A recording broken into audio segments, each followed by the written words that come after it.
among the wicked Dawi of the Far East. Part 4, Mournguard. I have read your work, said my master, staring out his window again, arms pensively behind his back. It is sincere. It seems the Groby have not shamed themselves with your capture. It seems you truly are who you say you are. This has saved your life, he observed casually, which belongs forever to me. A shirk swept my legs from under me with a swift kick to the back of my knees. 2 burly hobgoblins grabbed me by the arms, but by now I knew them to be utterly limp.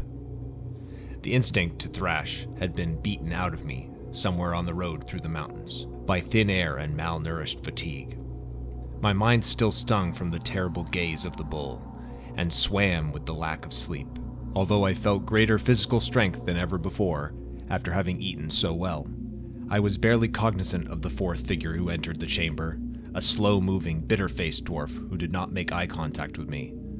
The ragged shirt I wore was lifted, and the dwarf plunged an iron brand onto my chest, on the flesh directly above my heart. The pain was brutal, but in truth, lesser than the torments I had endured in my sleep.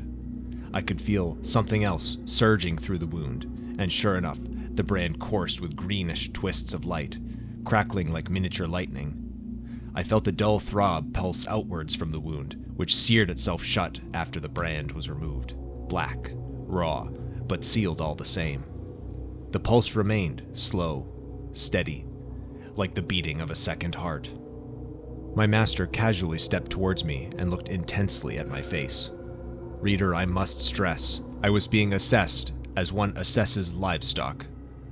He pulled apart my lips with fat gloved fingers to expose my teeth. He struck me on the knee to test reflexes, dug into my abdomen to assess the health of my organs. Ashurk, I used the lessons of husbandry he set down, and I find him wanting. You have made my prize beast sick with your neglect, Ashurk.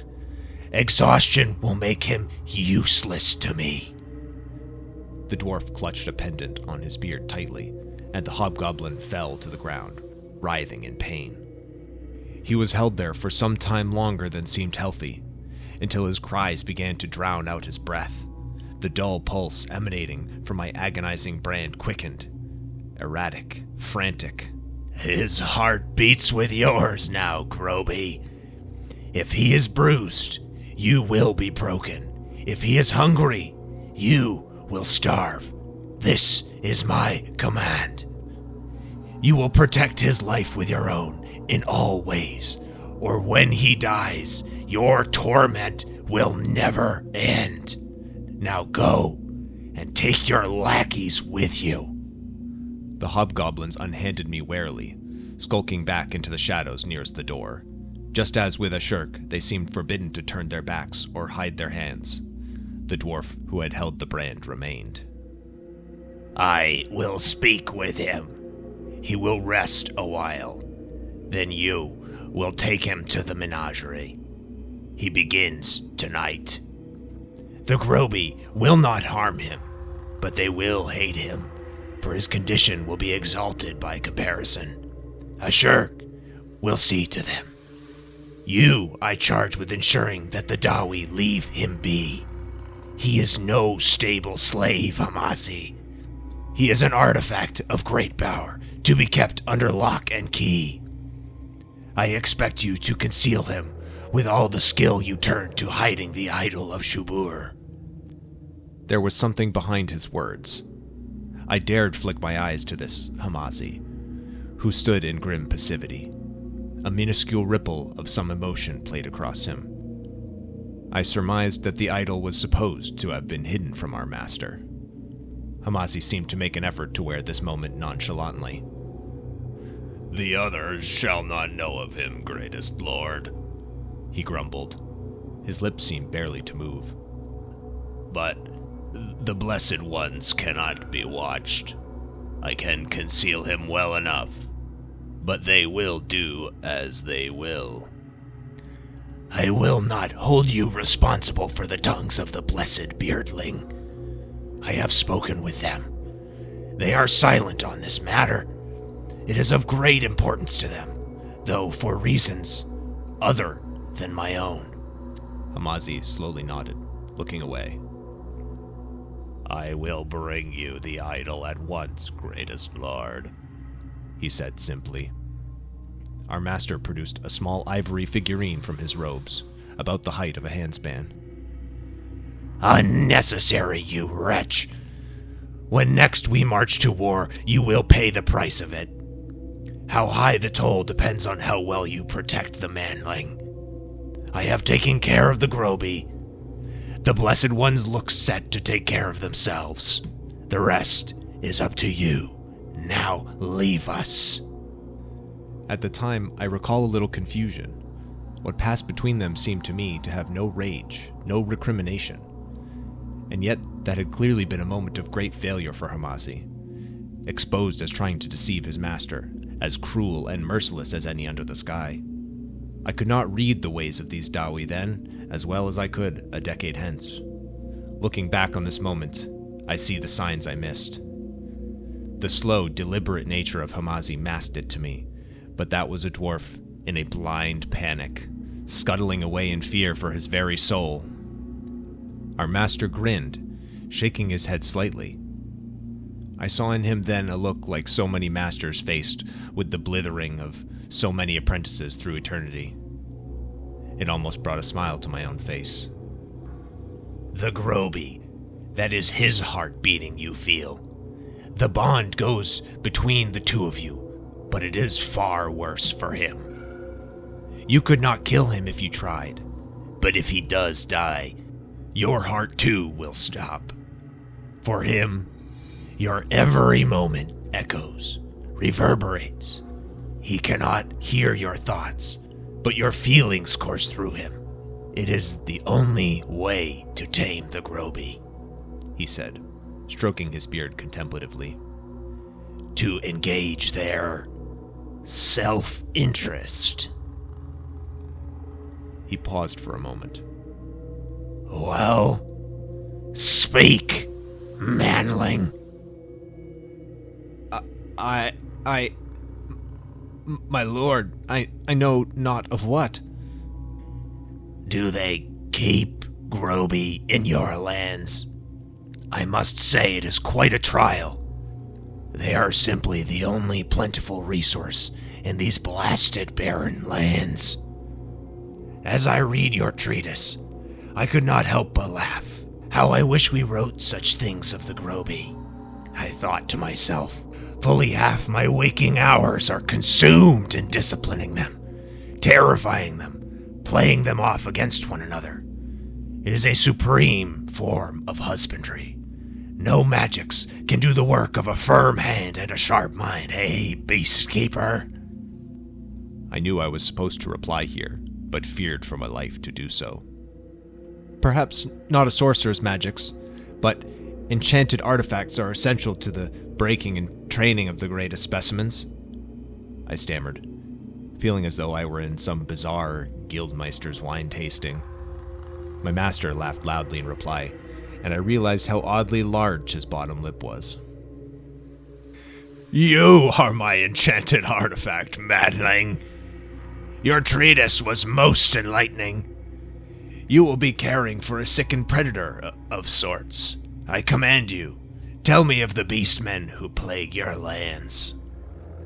Tell you what, my lord? It is a wide and varied topic. I wrote much. When a turnskin mutates, what are the signs? How long does the transformation take? What are the possible outcomes? Do some degenerate? I felt at once my mind enter the mental space of a guildmaster's termly examinations. I rattled off facts and details. Beastmen always took the appearance of prey animals. Ratmen, though often mistaken for beastkin, bore no relation.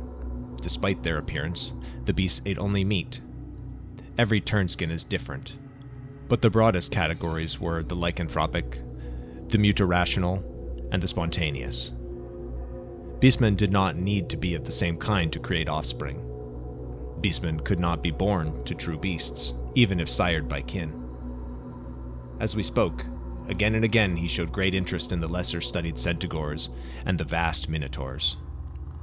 Given the motifs all around me, it was little surprise that the bulls in particular had some special significance to him. The fires of his inquiry were stoked, and the more I spoke to, more he wished to hear. I am quite sure I was there for hours. Suddenly, I heard a dry whisper inside my skull. Ask him about your dream. My lord, if I may, I have had... His eyes bulged with obscene rage, and he seemed to swell in stature. Shadows danced around his face in an instant, and the fire in the fireplace flared dangerously. Presume nothing, manling, he spat, beating me across the face.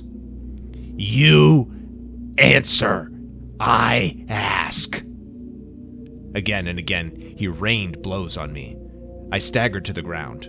He kicked me sharply in the ribs, and his foot fell with the force of a brick. I see you, demon. I see you in his eyes. Face me! My master looked wildly about the room, into every shaded corner. The roaring flame from his fireplace seemed to turn with him, twisting wildly in time with his movement. He heaved with breaths, and as when I first saw him, there was something deflated about his shoulders for a moment. He turned to me, and a fire raged in his eyes. Once more, though, I remained motionless in terror. Heed no voice in this place but my own. Do you understand, manling? I will have your soul beaten into a pair of boots fashioned from your living skin if ever again you heed such whispers. Ask nothing of me if you wish to retain your tongue. Know me. I am Enmerkar, sorcerer lord of Morngard, beloved of Hashut. 1,000 urks burn in my forges nightly, their suffering fueling engines that will one day reduce your pathetic homeland to a blackened ruin. No voice in your head can surpass me. No hissing whisper is heard in this place, but I hear it. No moment of your life will pass that is not as I command. I will hammer your screaming skull into my privy before I answer a question from a slave. To survive in this place, remember only 2 things.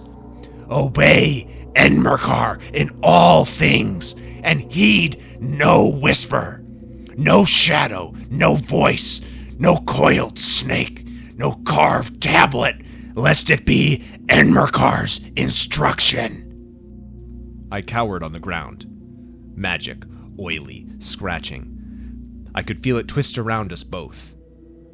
He returned to the desk beside the window. My lord, I will do only as you bid, I begged, remaining still on the ground. He turned away and looked again out the window.